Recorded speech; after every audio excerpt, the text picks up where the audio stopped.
Okay, guys, welcome to the first part of my series going into all of the players participating in next month's CT Mass Battle 2, coming at you on May 4th. Today, I'm going to be looking into one of the CT competitors, GroovyMango.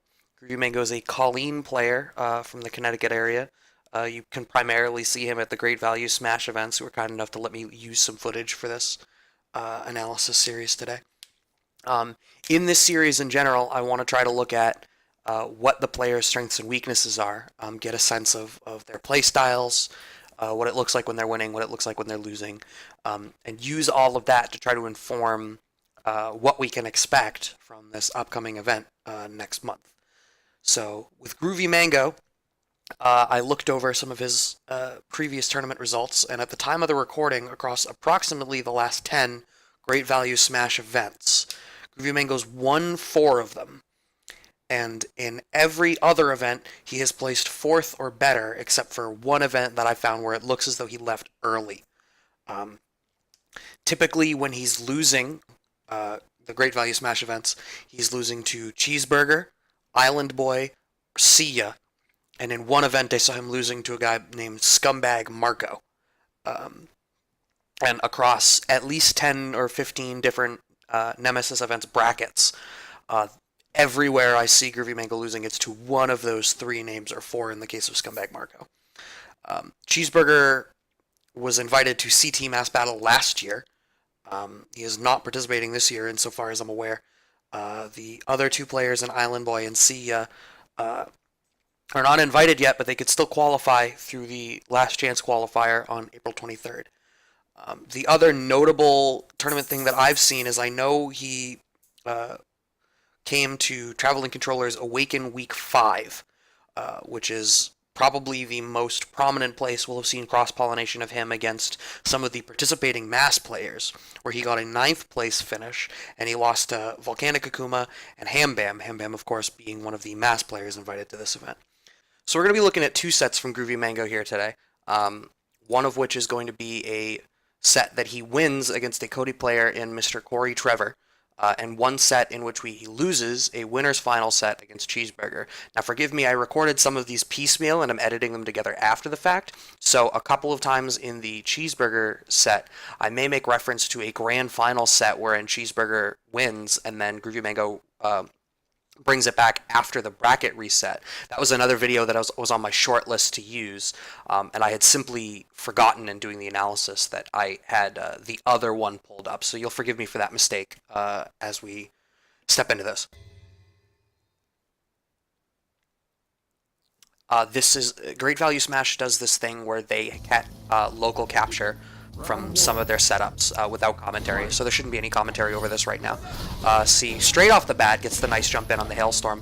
Looks like there was a bit of an execution error there. Okay, that's twice now that Mr. Corey Trevor, I'm going to pause, I hope that doesn't bother people. Mr. Corey Trevor's gotten away with doing the V skill. In the first instance, it looked as though there was an execution error from GroovyMango. One thing I'll say is in watching a lot of his play, his hit confirming is on the whole pretty good. In fact, I want to go back and highlight it a little bit because it's surprising. So he gets over this jump in, gets the crouching fierce there. No buffer, no hit confirm. He got it off the jump in combo. That's a little uncharacteristic of him, I'll say right off the bat. And Mr. Corey Trevor defaults to that V skill to get out of dodge a little bit there, and then gets it an additional time here. You see GroovyMango is walking forward.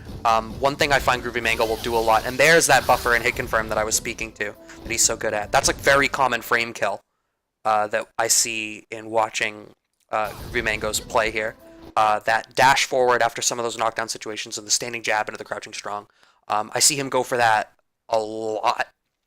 I would need to double check the frame data, but I've seen him go for throw and meaty after it, so my assumption is that that leaves him at around +2 or +3 so that he can do that with the 5-frame throw.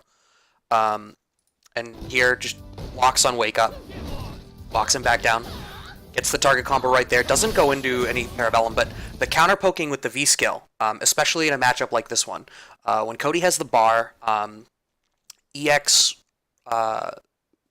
Zonk leaves him plus. So if a Cody has bar and wants to spend it in that way, Cody can get in your face and try to mix you up off that +2 situation. To sit in that range where your pokes aren't going to be super threatening for Cody. You're in more of like a counter-poking footsie situation, and you know that he is going to consider saying screw it to footsies and going in with the EX Zonk. Colleen's V-skill in this matchup is something that will be pretty good at trying to shut that down. Gets the back throw, Corey Trevor does. Get back into it. Just raw activation. Just jumps out. That's something that Colleen has that's really good, is that she can get that double jump to get out of the corner. Buffer off the sweep. There we see again, I've already highlighted it, and that's the same frame kill. That was the same frame kill that I highlighted earlier. It goes to that a lot. I've seen one player who was another Colleen player, it was KO the Poet, who in a match against him recognized that frame kill and backdashed on his wake up to get away from the meaty throw. There's the EX Zonk from Cody again, just trying to set up this rock pressure. Unfortunately jumps into it, but there's not a whole, he's got the life lead, there's not very much to worry about, and then just the hit confirm off the jab right into the combo, target combo. So what does it look like already? It looks as though, what is GroovyMango good at, and what is he not so good at? This round worked out nicely for him, but so what is he good at?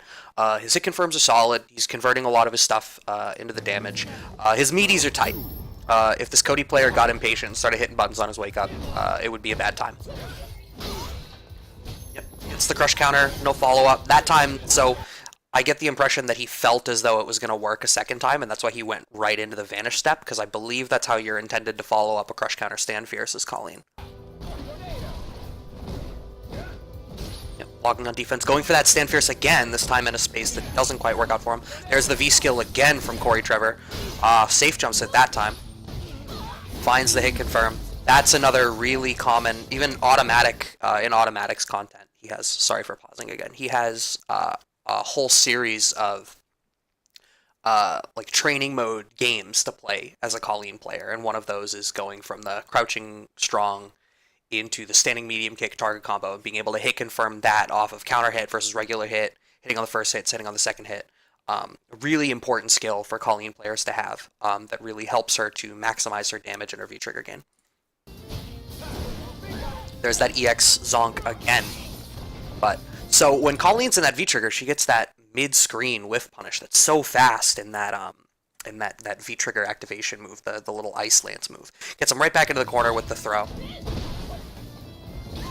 Just waits into the low forward.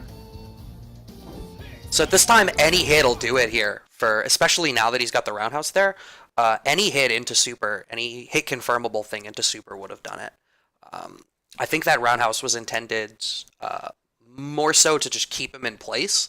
I think he got the sense that Corey Trevor was getting anxious and was going to do something and try to get out, so to stick that out, less so as a, oh, I'll win off of this move, and more so as a, you're going to sit down. But now he's in chip damage territory. That's something that Colleen is really effective at playing around at. EX Zonk, trying to work his way out of the corner, and this is so smart. This is one of the things that I actually really wanted to highlight about this game.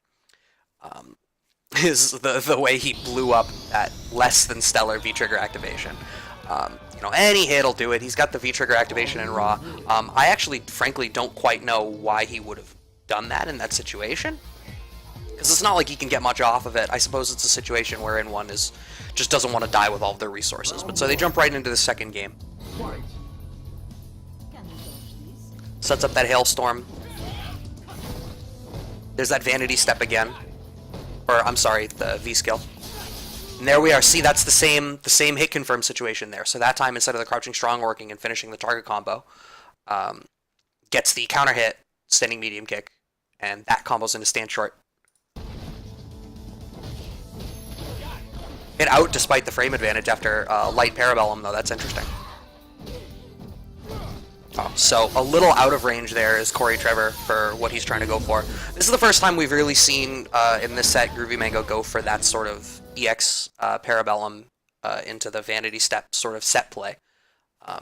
That I think for a while that's what you usually expect to see from Colleen's, is that style of set play.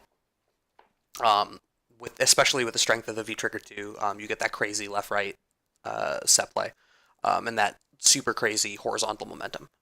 But gets back out, Corey Trevor does.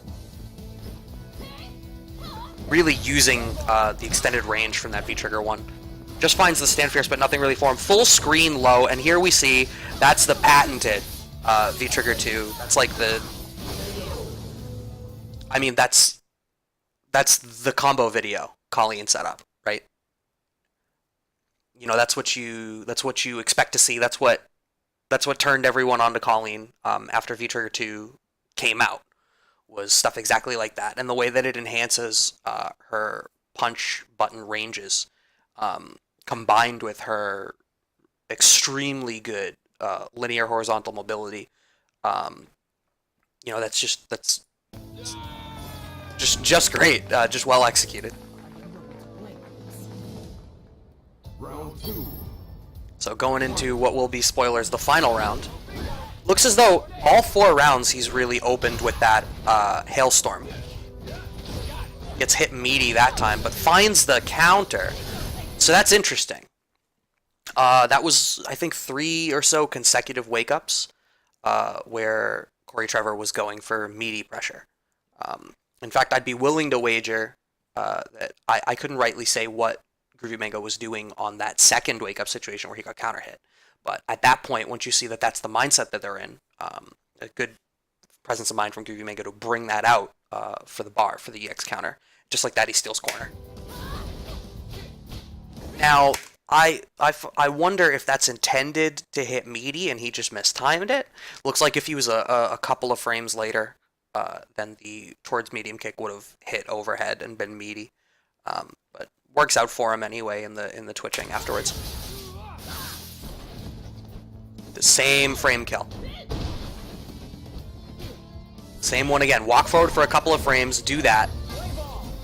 No, next hit stun for GroovyMango. So that was really good. We've seen Corey Trevor go to, after V-Trigger activation and neutral, he's shown an extreme willingness to throw the rock. It does a couple of things. One is he wants to be able to hit the rock to set up this projectile. He can either hit it forward, which will obviously hamper her linear mobility, but with GroovyMango trying to go for jumps to play around the rocks, I mean, even just leaving it up there puts up something of that wall in place. But he's gone for it so much, and Colleen has, especially in V-Trigger 2, she definitely has ways to play around Fireball. Goes right for it, and gets the stun for the game. Yeah. So, what is the ultimate takeaway from that first video? Well, we have a player who is comfortable with the ranges that Colleen uses. Very strong hit confirm ability. Tends to throw out hail at round start. We saw that 4 rounds for 4, I believe. Either 3 rounds for 4 or 4 rounds for 4. And all in all, that was just a solid, 2 back-to-back games. And that was just sort of to get a baseline. And to be completely honest, part of the reason that I'll use a game like that rather than something like this, which is a much longer set that I want to dig into a little bit more, is just that with GroovyMango being primarily a CT GreatValueSmash participant and coming around to the Boston-centric events less often, I simply have less exposure to his gameplay. So I am curious to see, as a baseline, what does it look like when he's winning in that situation? All right, this next match is going to be a match that GroovyMango loses. It's going to be a match that he loses to Cheeseburger at Nemesis 75. This is a winner's final set.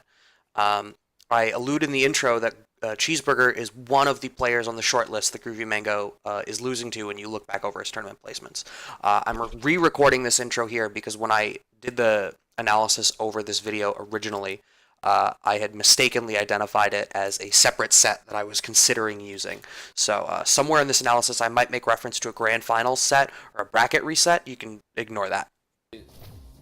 Can be triggered. Oh, apologies. So basically, we have Colleen, ice.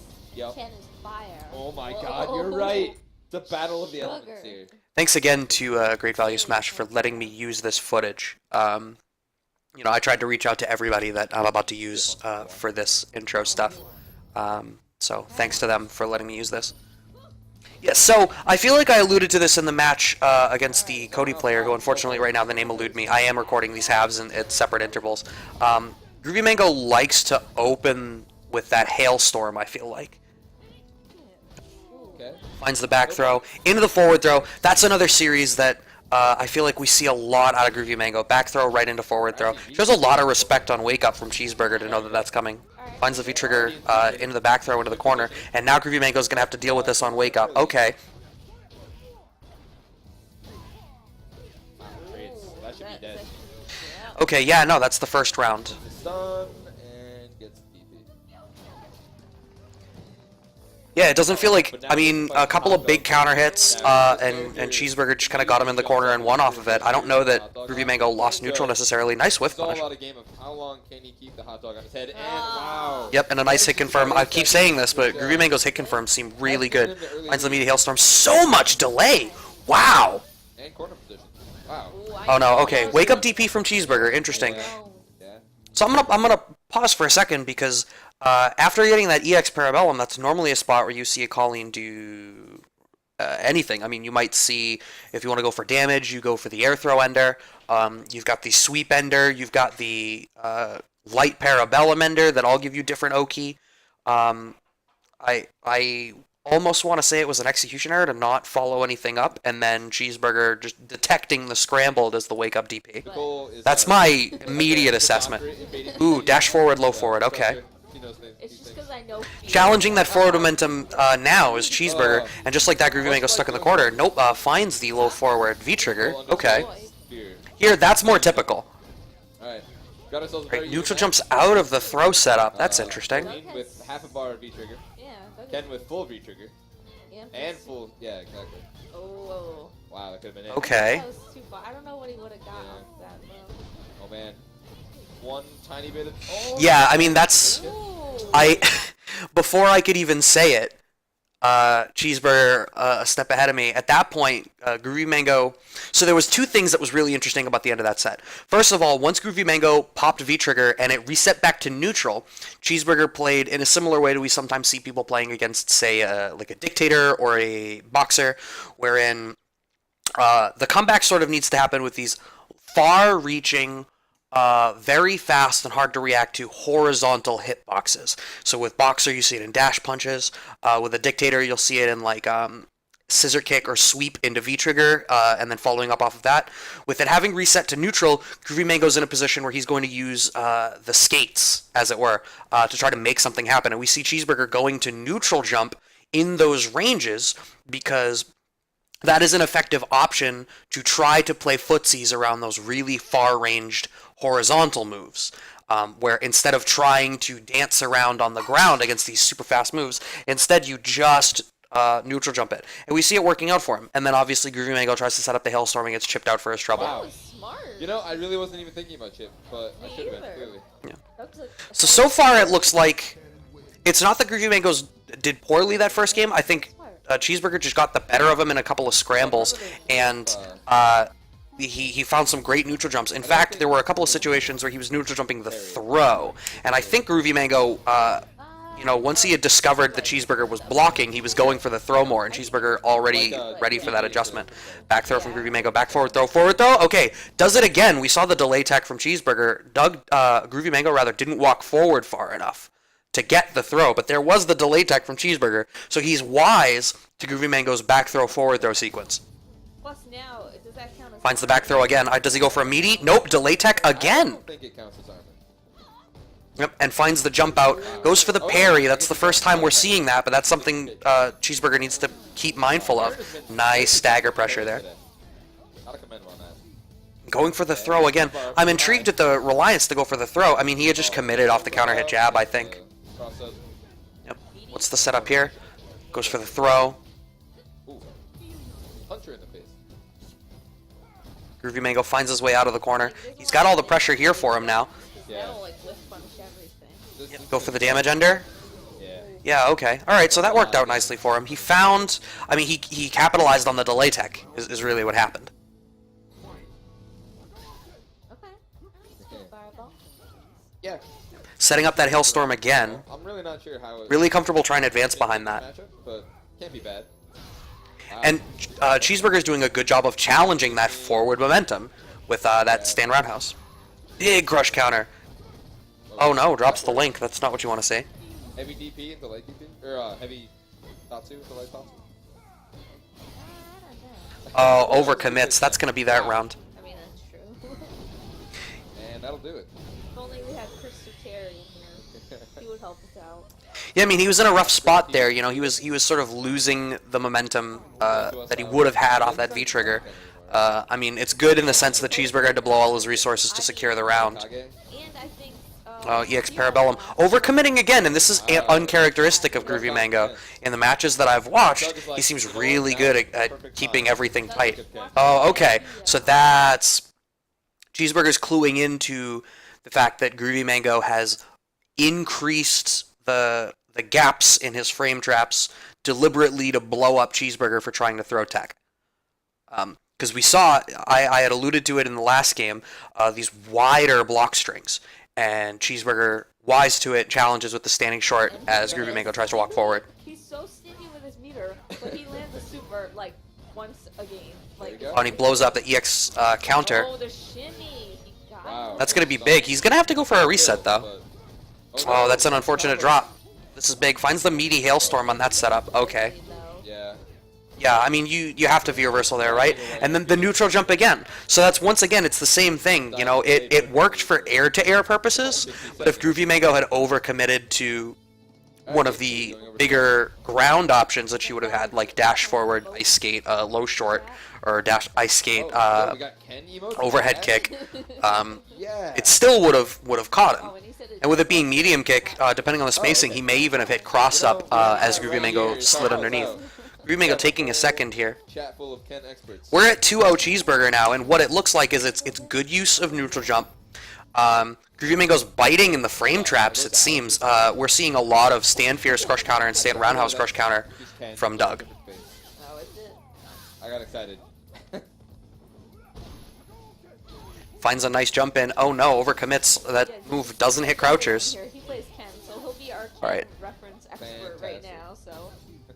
So not challenging this forward momentum right now. Oh no. He walked forward just enough that the cross-up worked. That's unfortunate for GroovyMango. And the big crush counter again. I'm now curious, because we've seen it a couple of times. I want to take a second and see if we can identify what it is that he's doing when he gets hit.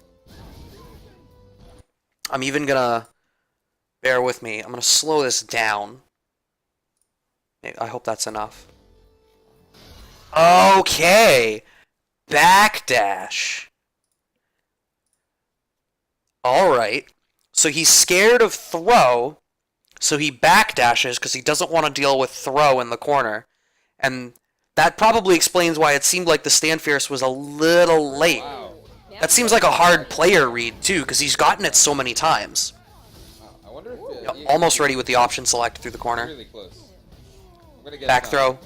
Alright, goes for the roundhouse. So, you know, he's established the back. So there it is. I just said that a second ago too. I said the advantage of doing the neutral jump with the medium kick is if GroovyMango overcommits and crosses up, he'll land with the cross up and be able to finish that way. And there we see it. Weird, yeah. And then he just gets the grab.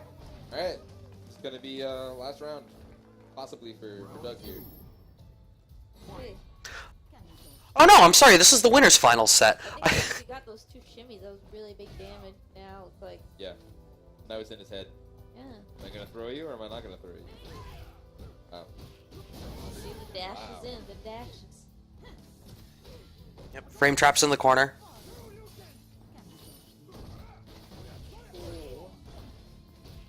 Okay. One too many dashes. Yeah.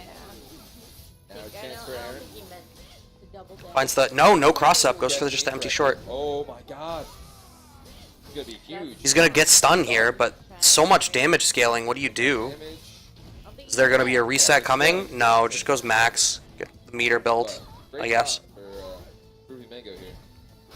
Oh, and that's gonna do it. No, it's not gonna do it. Oh, Okay, but the back tech. It looks like It took a lot of meter. and blowing a lot up of the got the hailstorm and keeping it from hitting meaty alive. proper. You know, falls on the fireball with the neutral jump.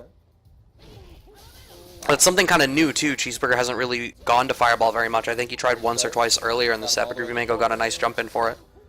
Parabellum Oki. Press on wake up. Wow. Oh no, empty jump. That's one of those player reads. His light Tatsu is actually 3 frames. Oh. Yeah, I don't I know was if that. thinking normal. Yeah, I but don't know if that that's counts. true. But... Oh, and the throw tech attempt. Next hit is stun. and- Into the overhead, you gotta be ready for it. Stand short buffer. Prevent stun. Stun. Start Cross off up. on his own. No, neutral Okay. jump. Wow. And he doesn't follow through on the stand fierce. That's unfortunate. Finds the combo off the dash in low forward though. Wow. Holy cow. These lights. Oh, that's a These lights are big not hit good. confirm, and that's gonna take it for Cheeseburger 3-0. So what's the takeaway here?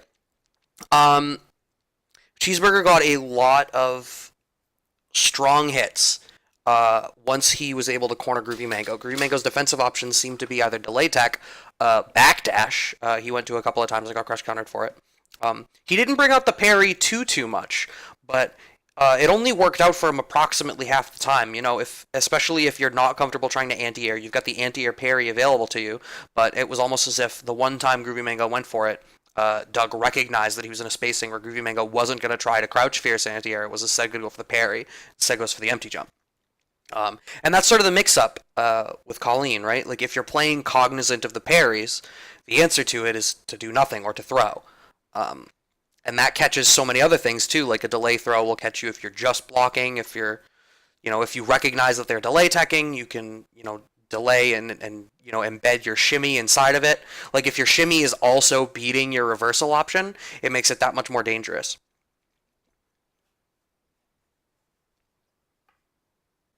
So, final conclusions with respect to GroovyMango. GroovyMango is a player, strong hit confirms, a good sense of spacing, very comfortable with his character. When he's winning, he's really just walking all over you, really exercising that stand fierce. He's got a good sense of how wide to leave his frame traps. We saw that working out pretty nicely for him a couple of times. Where does he falter? Well, particularly in the set with Cheeseburger, he got blown up a little bit in the anti-air department. That close jump was sort of difficult for him to anti-air with that crouch fierce, and the parry becomes a mind game in itself. Bleeds a little bit on his wake up, particularly in the corner. We saw him bite a couple of shimmies. We saw him get crush countered out of a couple of backdashes, or hitting buttons on his wake up and it not working out. If you keep your wake up game tight, it looks as though that might be something that he has a harder time just holding down back to block and eating that stuff on wake up. But that's obviously with respect to a match against Cheeseburger, who intimately knows his tendencies given how often these two play against one another. So I definitely look forward to being able to see more of his play over at CT Mass Battle coming in the next 2 or 3 weeks now. And that's it for me on this one. Thank you guys for tuning in. I'm going to be bringing up the rest of these players over this time, so click the links in the video or check out the channel if you want to see more of these breakdowns. Make sure you tune into CT Mass Battle on May 4th. Make sure you turn into the Last Chance Qual from GreatValueSmash on April 23rd. And if you could follow me on Twitter and all the socials accordingly, if you want to hear more from me, I'd really appreciate that too. Thanks for taking the time to listen, guys.